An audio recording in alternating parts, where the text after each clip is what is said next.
Hello everyone and welcome to a surprise edition of the mid-season power rankings brought to you by the Lonely Hearts Sports Podcast, the only podcast that covers the inner mechanisms of Jerry's world.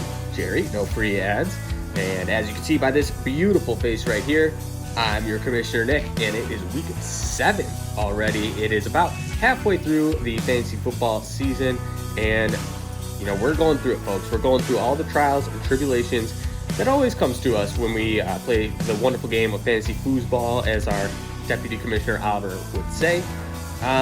We got a great show for you on the docket today. We've got the weekly picks, we've got some playoff previews, and we even have a guest picker on the show to close it out. So without further ado, let's get into those rankings.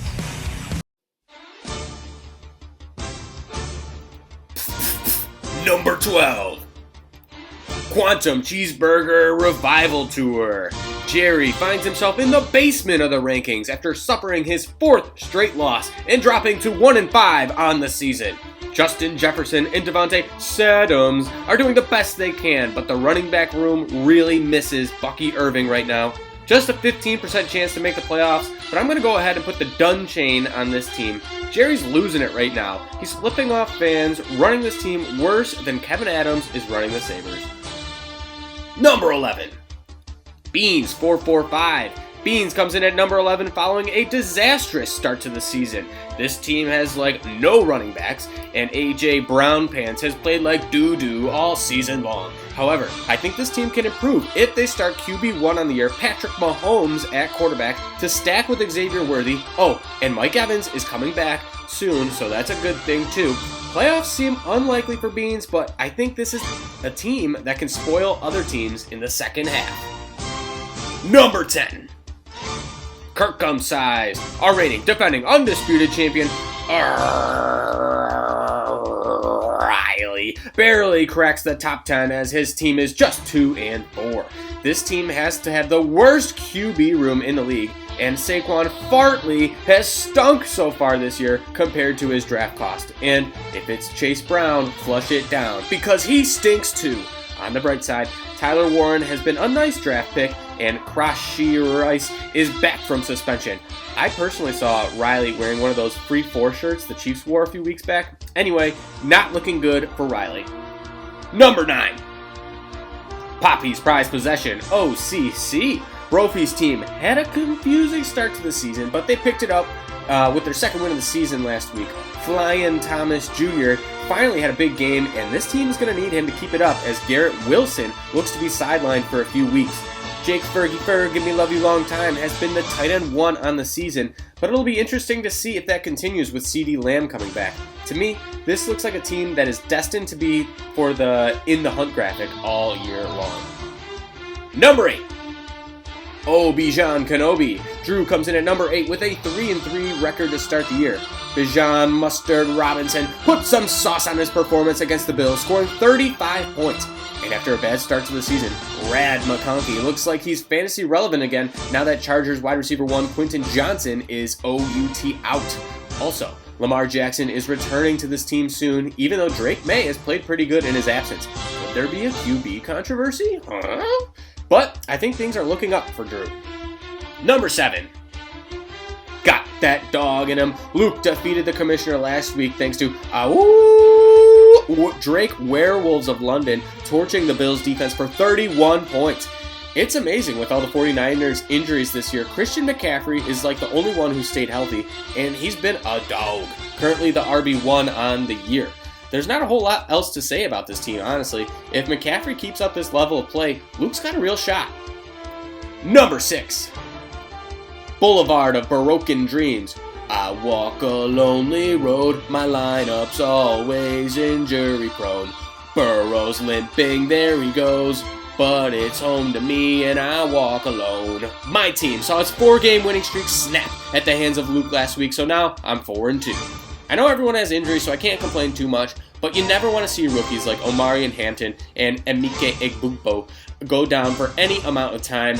I'm worried about my team. Hopefully, Cam, we bring this cat a boom, can keep my team afloat.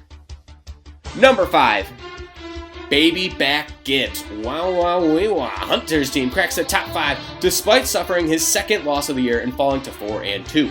This team looks really good though. Dak has been slinging it around. Gibbs and Judkins look like a formidable RB 1-2 punch, and Michael Jackson Smith and Jigba has moonwalked into the end zone 3 out of the last 4 weeks. A big matchup this week against the commissioner.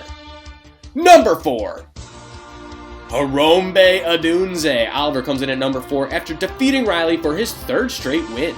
This team is well balanced at the top of the lineup with Josh Allen leading the way, 2 solid running backs in Ashton Jeanty and Kyren Williams, and Nico Collins and Rome Odunze at receiver, who I think both have room for improvement actually in this offense, despite, they're playing pretty good, but I think they can take it to the next level still. Meanwhile, Travis Kelce has been alright so far, but with Rashee Rice coming back to Kansas City, I'm expecting his numbers to drop a little bit, kind of like Taylor's new album, but hey, at least they both got that wood though. Number 3. CD's Porta Potty Service. Brad's team comes in at number 3 despite just a 2-4 record. He's had a gauntlet of a schedule so far, having the most points against in the league. Eventually, luck will return in his favor, and I expect the wins to stack up. His roster is just too talented. Baker Mayfield is playing like an MVP. He's got 2 of the top 4 running backs in the league in Jonathan Taylor and Devon. And if you don't love me now, you will never love me again. I can still hear you saying you would never break the A chain.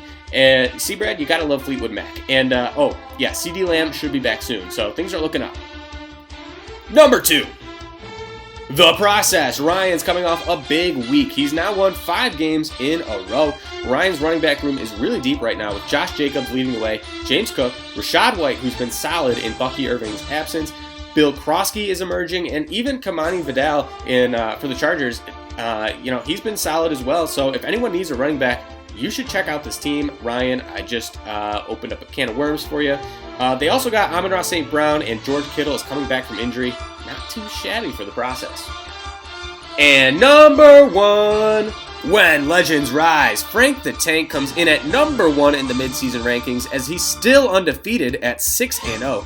And credit where credit's due, this GM came into this season prepared with a plan for success, and he executed it at the draft. However, it'll be interesting to see how Frank plans to overcome losing basically the best player in fantasy in Puka Nacua after his ankle injury. But if he keeps putting the best players out there in his lineup, I expect continued success for this team. And now let's take a look at our playoff picture. This is where I go off script, folks, so expect some stuttering and some uncalled for remarks here. So, One Legends Rise currently has the 1 seed and the bye. We got Harambe Odunze would be matching up against Baby Back Gibbs. Obijan Kenobi would be taking on Boulevard of Broken Dreams. That's my team. My team, 3 seed, not too bad. CD's Porta Potty Service at 2-4 is the 7 seed, and Ryan, I don't think Ryan wants to play CD's Porta Potty Service in the first round as the 2 versus 7 seed, but we'll see. A lot of time for things to change here in the second half of the year. In the hunt, got that dog in him. Riley's team and Brophy's team, not pictured on the tank tracker this week. We've got Beans and Jerry, of course. Jerry stinks. Now let's take a look at our Week 7 matchups. We've got our first one here. When Legends Rise taking on Beans 4-4-5. I looked at the lines earlier. Beans currently has some guys out and on the bye right now. The line is like 40, but assuming Beans sets his lineup, the line is still a 17-point favorite for When Legends Rise, and I just think that's going to be too much to overcome. I don't know if Frank the Tank's going to cover that many points, but I'm going to take him to get the win here and move to 7-0. In our next matchup, it's Quantum Cheeseburger Revival Tour taking on Harambe Odunze, and I can never pick Jerry, whether it's a primetime game or just one of the regular games, like in the 1 o'clock slate. Oliver's a 4-point favorite in this one. I'm kind of surprised it's only 4 points. I'm going to take the favorite in this one. I think he covers that easily, honestly. Next matchup, Poppy's Prize Possession. 1-point favorite over Riley's team. I'm going to take, I can't remember who I took in this one. I guess I'm taking Poppy's Prize Possession. I think Brophy's team, like I said, they're going to be in the hunt all year long. Riley's team, he's going the wrong way. He's got the belt right now. He's going to hold it closely to his heart because he's running out of time with it. This season's over for him. In our next matchup, got that dog, and I'm taking on CD's Porta Potty Service, and I took a look at the lineup for both of these teams because that line of 20 points was awfully high. I mean, both teams kind of have their best lineup in there as is, so Brad's team still a 20-point favorite. Even it's not like Luke has anyone on the bye in his lineup right now.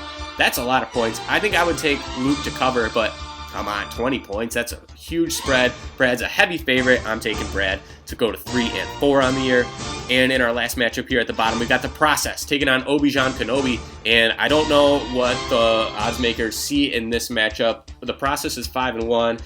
Drew's team is 3-3. Despite that, they are the favorite team here.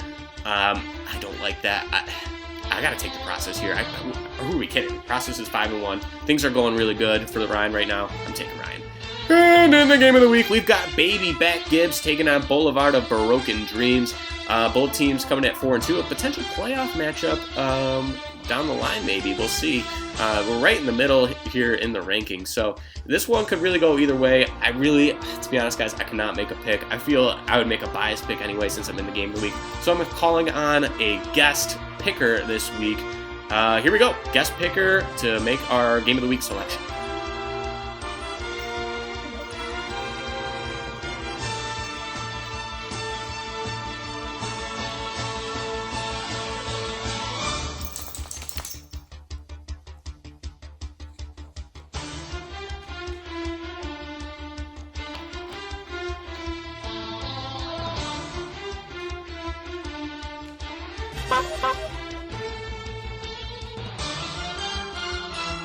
And that's all I got for you guys. Pete, you're going to be sleeping outside tonight, but thank you so much for watching. I hope you enjoyed this mid-season rankings.